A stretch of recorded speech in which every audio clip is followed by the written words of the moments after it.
Graça e paz, querido irmão e irmã que nos acompanha aqui nessa noite para mais um estudo bíblico da nossa Igreja Presbiteriana de Ananindeua.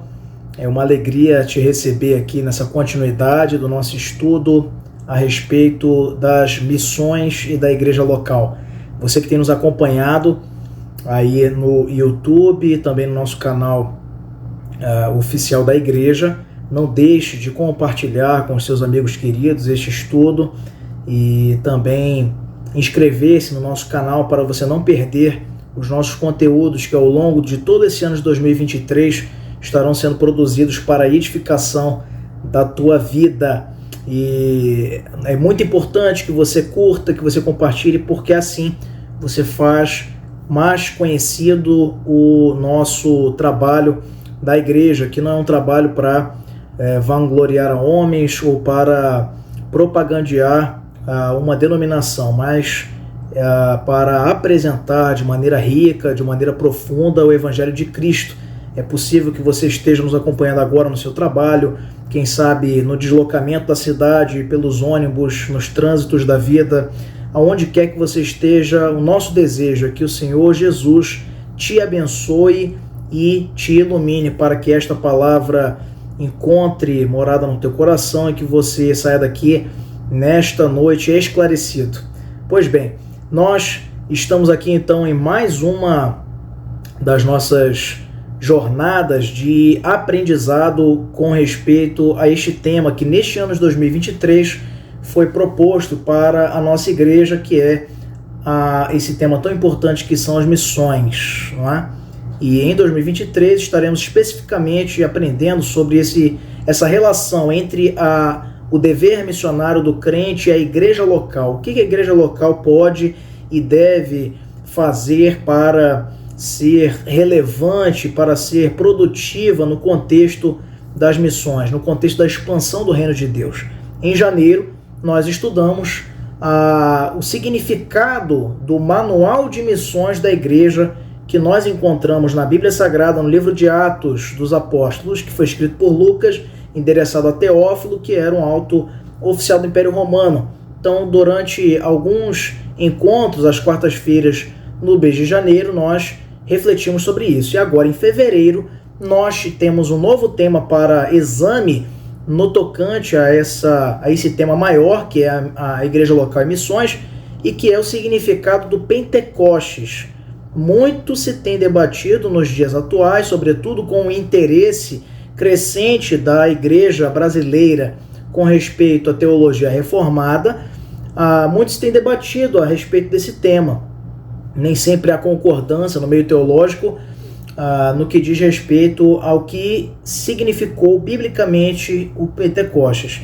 Nós falamos na semana passada, em nível introdutório também, tratando aí do Antigo Testamento, da festa cerimonial estabelecida lá no Levítico, não é? E também no Êxodo, que era o Pentecostes, que se celebrava 50 dias depois da Páscoa, que era outra cerimônia, um outro ritual judaico celebrado como memorial da libertação do cativeiro egípcio, né? Por 400 anos, 4 séculos.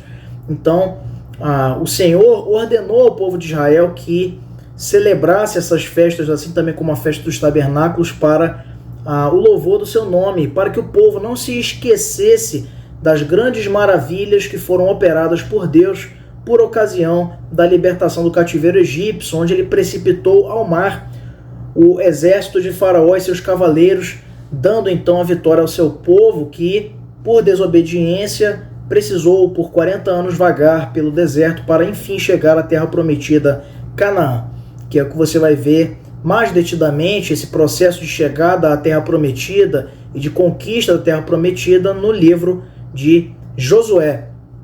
E aí, posteriormente, já em Juízes, a terra já está conquistada, não é? Em sua grande maioria, e aí o povo vai se afastar de Deus, vai se aproximar, e aí tem todo um histórico ali, onde o Senhor levanta os juízes como libertadores de ameaças das nações pagãs, das nações vizinhas. Pois bem, então o Pentecostes ele significava no contexto do Antigo Testamento uma coisa, mas o Pentecostes para a igreja, como nós vimos na semana passada, ele tem um significado muito mais abrangente e que comunica o início ali da expansão da igreja. Veja que a igreja ela não começou em Atos e muito menos em Atos 2 por ocasião da descida do Espírito Santo lá em Jerusalém, quando os 12 se reuniam e mais os discípulos no templo.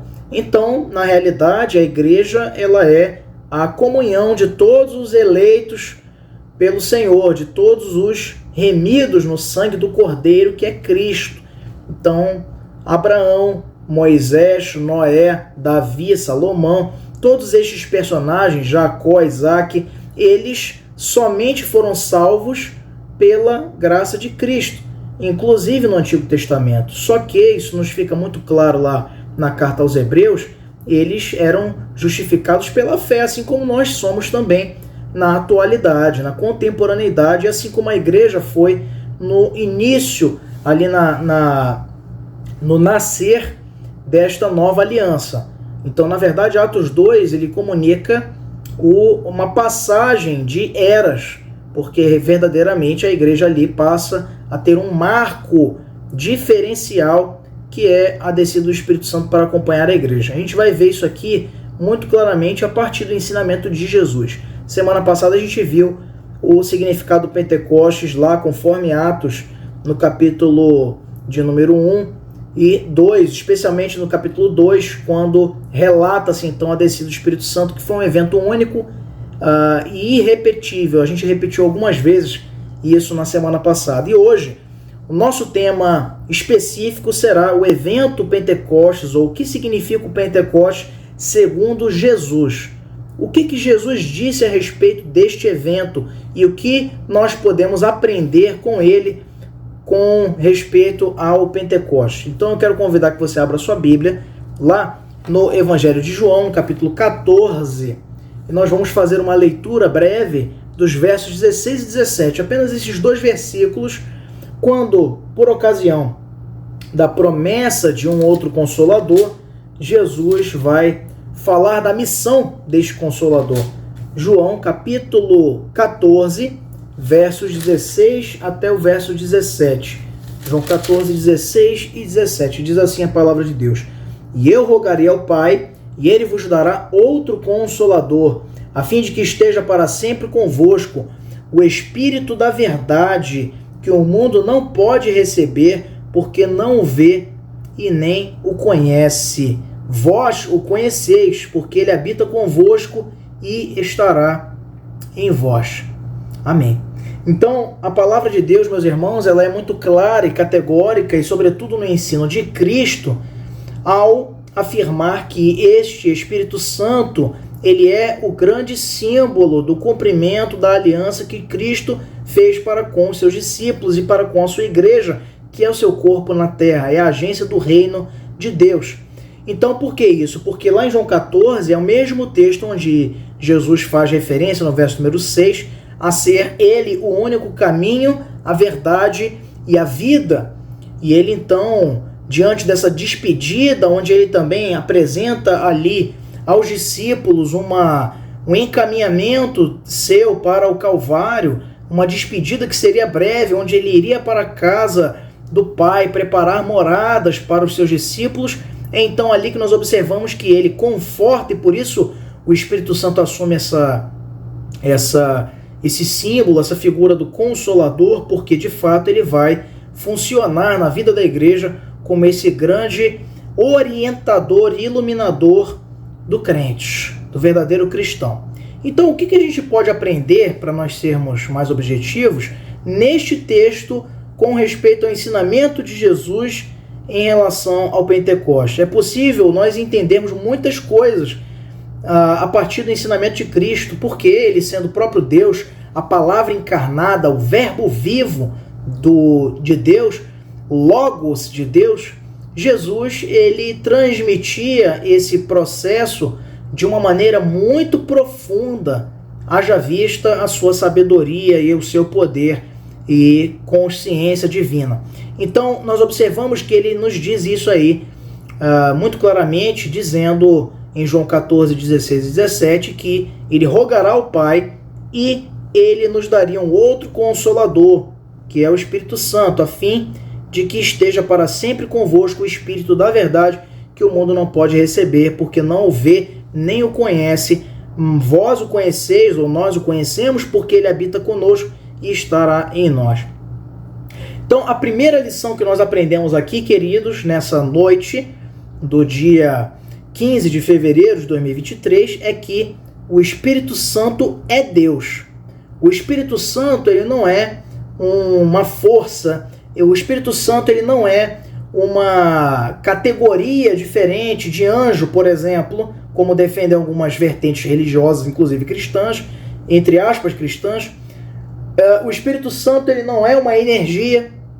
O Espírito Santo, ele não é um braço do poder de Deus. Não. O Espírito Santo é o próprio Deus.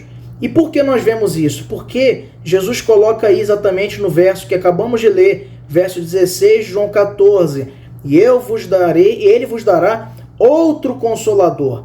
Esse outro indica outro igual no original grego, que nós não vamos aprofundar aqui por conta do tempo, mas é que significa, este outro significa alguém com a mesma substância, natureza e poder. Alguém que tem essas mesmas características, ou, na linguagem teológica, os mesmos atributos. O Espírito Santo, meus irmãos, como cremos, sendo nós crentes reformados, ele é a terceira pessoa da Trindade. Ele completa o ser de Deus com o Pai e o Filho, sendo ele o Espírito Santo. Ele é a terceira pessoa da Trindade, chamado de Consolador, aqui por Jesus.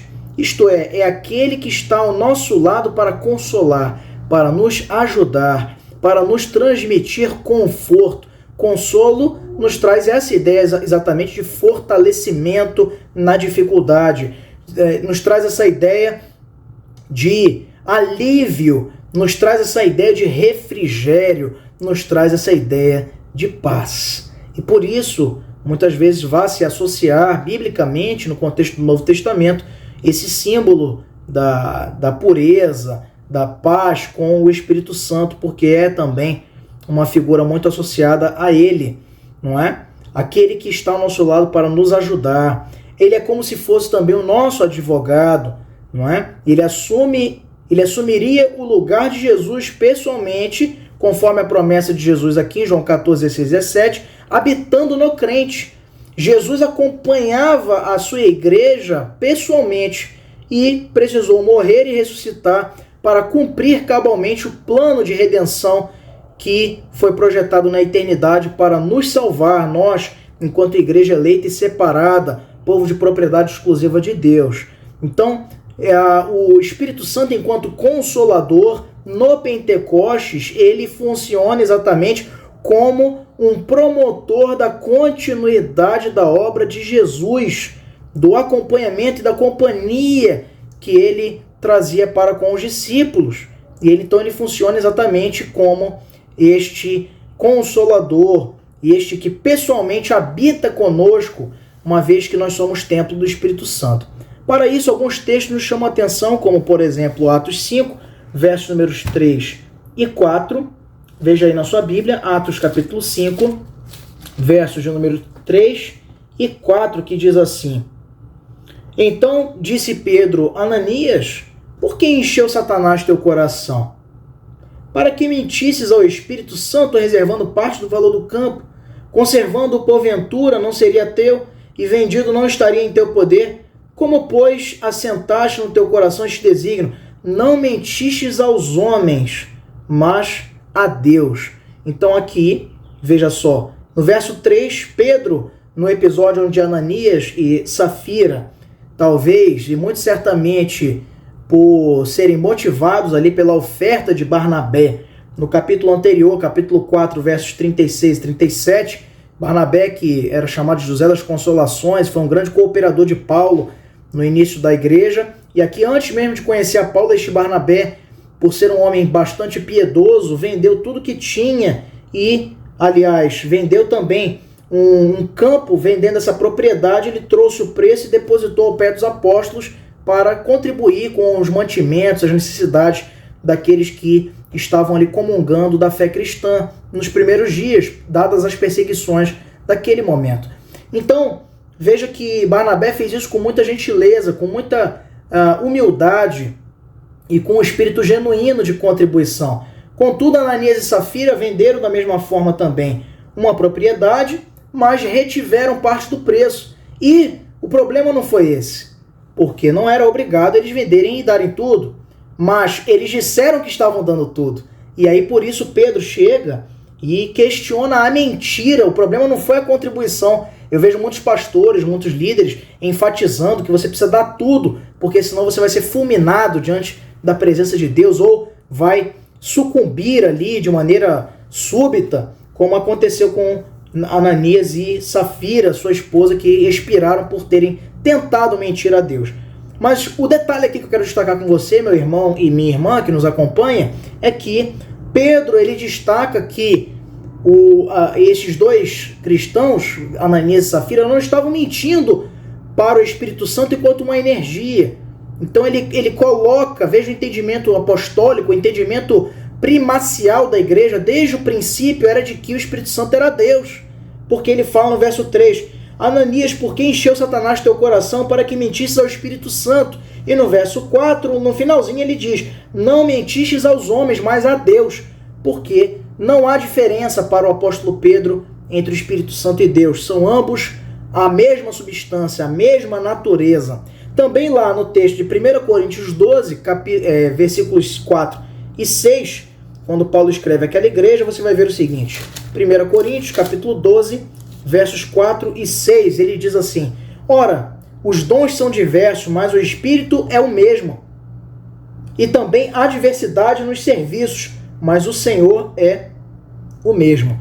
Veja que Senhor, aqui, muitas vezes no contexto grego das cartas do Novo Testamento, que é traduzido como Kyrios, Senhor, né, com S maiúsculo, inclusive, era também associado ao Espírito Santo. O Espírito Santo também era Kyrios, ou era Senhor, não é? Era governante da igreja na mesma medida que Cristo, na mesma medida que Deus Pai. Então essa manifestação também ela é referendada aqui pelo apóstolo Paulo. Também lá na segunda carta de Coríntios, capítulo 3, verso 17, nós vemos também mais uma referência a esta divindade, ou esta característica pessoal do Espírito Santo, que é Deus. Não é parte de Deus, ele é Deus. Segunda de Coríntios, capítulo 3, verso 17, diz assim, ora, o Senhor é o Espírito, e onde está o Espírito do Senhor, aí a liberdade. Então veja que Paulo ele tinha essa certeza, assim como Pedro também lá em Atos 4, Atos 5, aliás, como lemos anteriormente. Também lá no texto do Evangelho de João, capítulo 15, verso 26, o apóstolo João também referencia esta igualdade de natureza entre o Espírito Santo e Deus Pai. Está lá em João 15, verso de número 26. João, capítulo 15, verso número 26, diz assim, quando, porém, vier o Consolador, que eu vos enviarei da parte do Pai, o Espírito da verdade que dele procede, esse dará testemunho de mim. E o sentido aqui exatamente é a triunidade de Deus, isto é, porque um testifica do outro, ou seja, confirma. E por que confirma? Com tamanha veracidade, com tamanha legitimidade. Como é que alguém poderia testificar do Pai? Somente se este alguém fosse o próprio Pai, ou se fosse o próprio Deus, o que é o próprio Espírito Santo. Então, irmãos, a primeira lição que nós aprendemos aqui é esta. O Espírito Santo é Deus. É isso que ele coloca aqui, lá no texto que lemos originalmente, João 14, 16, 17, quando ele diz, e vos enviarei outro, ele vos dará outro Consolador. Não é? Porque Jesus pessoalmente os consolava, cumpriu a sua missão, sendo obediente até a morte de cruz, ressuscitando para nos garantir também a expectativa e a esperança da vida eterna vindoura. E aí o Espírito Santo completa e continua a obra que Cristo começou, ou que Cristo levou a cabo por parte do plano do Pai. Então você vê as três pessoas da Trindade aí representadas, essa doutrina na teologia sistemática nós a chamamos e denominamos de pneumatologia, que é a doutrina do Espírito Santo. Não é? Pneuma, que vem do grego espírito ou ar, espírito, e vem dessa expressão aí ligada também à alma. Então, pneumatologia no grego é, na teologia sistemática, melhor dizendo, a doutrina que se encarrega do estudo do Espírito Santo. A segunda lição que nós aprendemos aqui nesse texto, lá de João 14, 16, 17, é que antes do Pentecoste, o Espírito Santo habitava com o crente e não no crente, como acontece hoje. Antes do Pentecoste, segundo Jesus mostra aqui, ele diz lá no verso de número 14, no verso número 16, assim, ele habita convosco, ele habita convosco, não é? Antes do Pentecoste, e estará em vós, não é? A partir do Pentecoste. Essa expressão para sempre que ele coloca aqui também é uma referência que revela-nos a presença definitiva do Espírito Santo na vida do cristão. Não é? É uma presença que vai perdurar. Não é o Espírito Santo, ele não vem de passagem na vida do cristão. Ele compra. Por isso também lá em Coríntios, Paulo faz referência àqueles irmãos para a necessidade de santificação, uma vez que nós fomos comprados por alto preço. Existe uma canção também do cantor Asaf Borba, antiga, que fala isso, né? Eu sei que foi pago um alto preço para que contigo eu fosse meu irmão. Isto é, Jesus pagou alto preço com a sua própria vida para que fôssemos nele, como ele é no Pai e no Espírito. Então, irmãos, nós vamos ver alguns textos também, repetindo aqui a nossa segunda lição desse texto, é que antes do Pentecoste, o Espírito Santo habitava com o crente e não no crente. Posteriormente, a Atos 2, na descida do Espírito Santo, então nós somos agora sim portadores do Espírito Santo por sermos salvos, por sermos regenerados pelo sangue de Cristo. Lá exatamente o que diz o texto, nos versos 16 e 17. Eu rogarei ao Pai, ele vos dará outro Consolador, a fim de que esteja para sempre convosco. O Espírito da verdade que o mundo não pode receber, porque não vê nem o conhece. Vós o conheceis porque ele habita convosco. Veja só, quando ele fala habita convosco, ele não está em nós. Isso aqui era antes do Pentecostes, lá em João, capítulo 14, quando Jesus está se despedindo dos discípulos.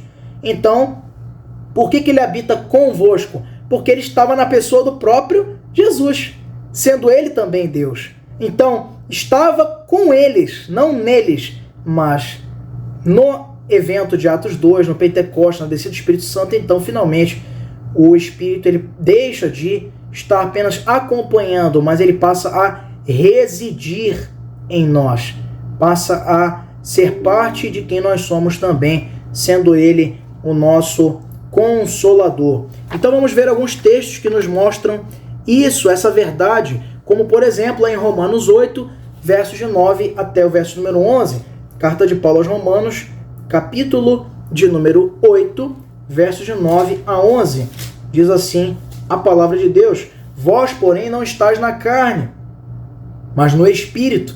Então veja, estáis no Espírito.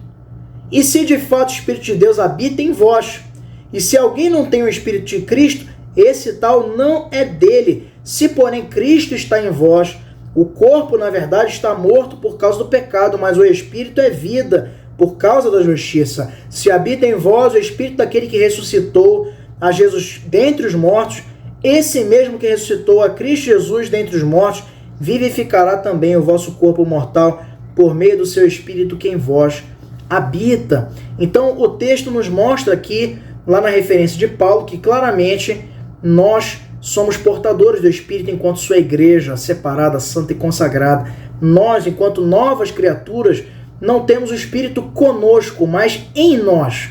Essa é a grande simbologia, a grande marca do Pentecostes para essa transmutação, essa distinção que acompanhará o crente a partir de então. Antes, no contexto do Antigo Testamento, o Espírito do Senhor, que também é o Espírito Santo, ele estava eventualmente sobre os profetas, sobre Sansão, sobre Moisés, sobre alguns personagens em curto período de tempo. Eram manifestações e sinais que o Senhor pretendeu para a vida do povo de Israel no contexto da antiga aliança. Contudo, na nova aliança, com Cristo, pelo seu sangue derramado, nós temos então uma outra circunstância, uma outra questão que nos fornece essa possibilidade, que é exatamente o cumprimento da sua aliança. Ele nos deu lá em João 14, 16 e 17, de nos enviar um outro Consolador, o Espírito que não habita no mundo, estava conosco e agora está em nós. Um outro texto que também nos mostra isso é lá na 2 de Coríntios, segunda carta de Paulo aos Coríntios, capítulo 1, versos número 22. Segunda carta aos Coríntios, capítulo 1, verso número 22, diz assim: e que também nos selou e nos deu o penhor do Espírito em nosso coração. Olha só, o em. Essa é uma expressão hebraica também, em, e que significa dentro de, na tradução literal do grego. E é assim que se escreve mesmo, com duas letras, que é o epsilon e o ni, em. Então, essas duas letras formam uma preposição que significa dentro de, quando ele coloca aqui, e nos deu o penhor, não é? Lá no verso 22, do Espírito em nosso coração, ou seja, dentro do nosso coração. Coração, nunca é bastante lembrar que aqui não é o órgão necessariamente, ele fala aqui exatamente da nossa alma, ele fala aqui do nosso espírito, não é? Então o Espírito está conosco, está dentro de nós, não apenas conosco. Outro texto também nos referencia isso, está lá em Efésios, capítulo de número 1, versos 13 e 14. Carta de Paulo aos Efésios, capítulo 1, versos de número 13 e 14. Diz assim a palavra de Deus: em quem também vós, depois que ouvistes a palavra da verdade, o evangelho da vossa salvação, tendo nele também crido, fostes selados com o Santo Espírito da promessa, o qual é o penhor da nossa herança, até o resgate da sua propriedade em louvor da sua glória. Então ele é o penhor, ele é a confirmação, é um selo que não acompanha o crente. Uma terceira lição, meus irmãos, que nós podemos aprender aqui nessa noite, para avançarmos, é também que a glorificação de Jesus Cristo era o evento que precedia e condicionava o derramado do Espírito Santo. Precisava que Cristo fosse glorificado com o Pai, colocado à destra de Deus Pai, para que então o Consolador fosse enviado, não é? Ele diz lá no verso 16, em João 16, verso 7, João 16, verso número 7, ele escreve: convém-vos que eu vá, porque se eu não for, o Consolador não virá para vós outros. Se, porém, eu for, eu vou-lo enviarei. Então, na economia da Trindade, o Espírito Santo ele estava ali aguardando a glorificação de Cristo para que somente então ele fosse concedido à igreja, não é? E o porquê disso é um mistério, mas nós entendemos que tudo isso aconteceu para o cumprimento cabal do plano soberano de Deus para a vida da sua igreja, que era exatamente que ela tivesse em toda a sua caminhada e sua trajetória a assistência e o acompanhamento do seu poder, que é manifesto através do Deus Espírito Santo. Também lá em João capítulo 7, verso 39 é dito: porque o Espírito Santo ainda não fora dado, por ainda Jesus não ter sido glorificado. Não é? Então, meus irmãos, é importante que a igreja ela tinha essa consciência muito clara nos primeiros dias de que o Espírito Santo ele seria concedido posteriormente ao cumprimento da missão de Cristo, da missão redentora de Cristo. Ele cumpre a sua missão e agora o Espírito Santo dá continuidade a essa missão, cumprindo a sua própria missão, que são várias, que a gente poderia discutir aqui num estudo inteirinho sobre isso, e já estudamos na nossa igreja, inclusive na escola dominical, mas que, dentre outras coisas, se dá pela iluminação, pelo processo de santificação, pela plenitude, pela capacitação da igreja com dons espirituais, pela revelação da verdade que está nas Sagradas Escrituras, dentre outras missões como conforto, refrigério, consolo, que já citamos aqui também. Então, a glorificação de Cristo era importante, era um fato que precedeu o evento Pentecostes para marcar esse começo do derramado do Espírito Santo para a vida da igreja, que foi um evento único e irrepetível na história. Em quarto lugar, podemos ver também que a obra expiatória de Jesus Cristo resultaria na reunião em um só corpo de todos os filhos de Deus. Então, a descida do Espírito Santo, a partir da obra expiatória de Cristo, iria resultar em comunhão, em unidade. Veja só o que está lá em João capítulo 11, verso número 52. Diz assim: não somente pela nação, mas também para reunir em um só corpo os filhos de Deus que andam dispersos. O Pentecostes foi o batismo ou a reunião desses filhos de Deus num só corpo. Podemos ver esse significado. No Pentecostes, a igreja ela é reunida nas mais diferentes culturas. Ela sai dos arraiais judeus, ela sai dos arraiais da Palestina para ganhar outras proporções com um ministério que seria também internacional, para não dizer universal. O ministério da igreja ele ganha outra conotação à medida em que o Espírito Santo age na vida daqueles que foram regenerados, como ao exemplo dos apóstolos, os 12, dos diáconos, como Filipe, como Estevão, Prócoro, Nicanor, como também outros personagens que citamos aqui, Paulo, Barnabé e tantos outros, que movidos por este Espírito Santo, tinham sua consciência liberta do cativeiro do legalismo, do cativeiro da comodidade, para então sentirem-se impelidos para a prática da comissão de Cristo no tocante à pregação do Evangelho a toda criatura até os confins da terra. Então essa obra expiatória de Jesus tinha esse propósito, que é chancelado pelo Pentecostes. Então entenda comigo, veja só. Cristo tinha um propósito, como ele também manifesta lá na oração sacerdotal, em João 17, de reunir os seus filhos, os seus discípulos como um. Então essa unidade, ele diz, não é? Pai, permita que eles sejam um como eu sou contigo e como tu és em nós. Então essa unidade, essa comunhão era e foi e é ainda a grande marca da verdadeira igreja, da igreja pura, da igreja que se aproxima do padrão das Sagradas Escrituras. É uma igreja que se une, é uma igreja que é diferente, que tem as suas particularidades, mas é uma igreja que é uma em Cristo, é uma igreja que manifesta esse sentimento de comunhão, da koinonia, da reunião em Cristo e da superação das diferenças que possamos eventualmente ter. Então, também podemos ver isso. O Pentecostes ele sela, ele é como um grande batismo e a reunião dos filhos de Deus em um só corpo. Lá, como lemos na semana passada em Atos 2, você tinha partos, medos, elamitas, sírios, romanos, judeus e povos de várias nações ali reunidos para celebrar o Pentecostes. São ali, então, testemunhas do evento do derramamento do Espírito Santo.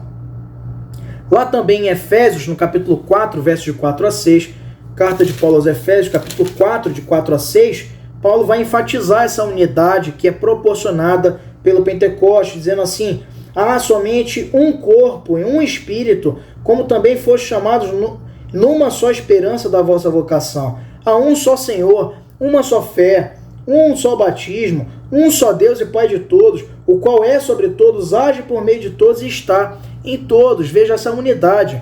Ah, seminarista, mas tem várias igrejas, várias denominações. Como é que você responderia a esse problema? Não é um problema. Na realidade, nós vemos que no essencial, nas verdadeiras doutrinas e basilares da nossa fé, nós podemos até divergir com os nossos irmãos assembleianos, batistas, metodistas, mas nós cremos que Jesus é Deus, nós cremos na Trindade. Então, nossos pontos de confissão de fé são idênticos. Contudo, aos usos e costumes e questões periféricas da fé, é possível que nós tenhamos alguma divergência, como, por exemplo, no sistema de governo da igreja, que, por exemplo, a igreja presbiteriana adota o sistema presbiteriano, ou o sistema de governo indireto, que é o governo dos presbíteros, dos anciãos, com o conselho da igreja, com os concílios da igreja, que indiretamente são eleitos para representar os interesses do povo de Deus na igreja. Já outras igrejas entendem de forma diferente, como os assembleanos, onde todo o poder está concentrado numa pequena diretoria, ou às vezes até no próprio líder, que pode ser o pastor, o dirigente ou o obreiro, e esse é o sistema chamado episcopal. E também há aqueles que entendem como os batistas, que o sistema correto deva ser o sistema congregacional. Todos esses sistemas, de alguma forma, mais profunda ou menos, eles encontram algum tipo de referência na Bíblia. É importante que você saiba disso.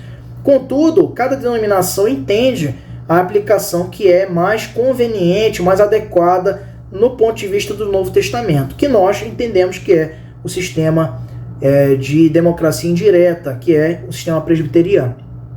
Mas isso não retira a unidade do corpo de Cristo nesse elemento espiritual e místico da igreja, que é a união na pessoa do Espírito Santo. Então, meus irmãos, esse um só batismo é referenciado lá por Paulo, não é? aos Efésios, na carta, ele vai nos referenciar exatamente esse batismo do Espírito Santo, que é testemunhado ali em Atos 2, e que é esse mesmo para todos que creem em Jesus e que acontece uma única vez. O Pentecostes aconteceu uma vez só. O batismo com o Espírito Santo não é nada sobrenatural também, não é o falar em línguas, como pensam alguns irmãos, em relação a uma leitura equivocada da carta de Paulo aos Coríntios. Não é um acontecimento que é inexplicável, não. O batismo com o Espírito Santo é isso. É a regeneração que acontece na vida do crente e que acontecerá com todos aqueles que creem efetivamente, chamados e convocados pela graça de Cristo à salvação eterna. Então, é o batismo dos fiéis, é o batismo daqueles que integram o corpo de Cristo, que é esse ato de regeneração.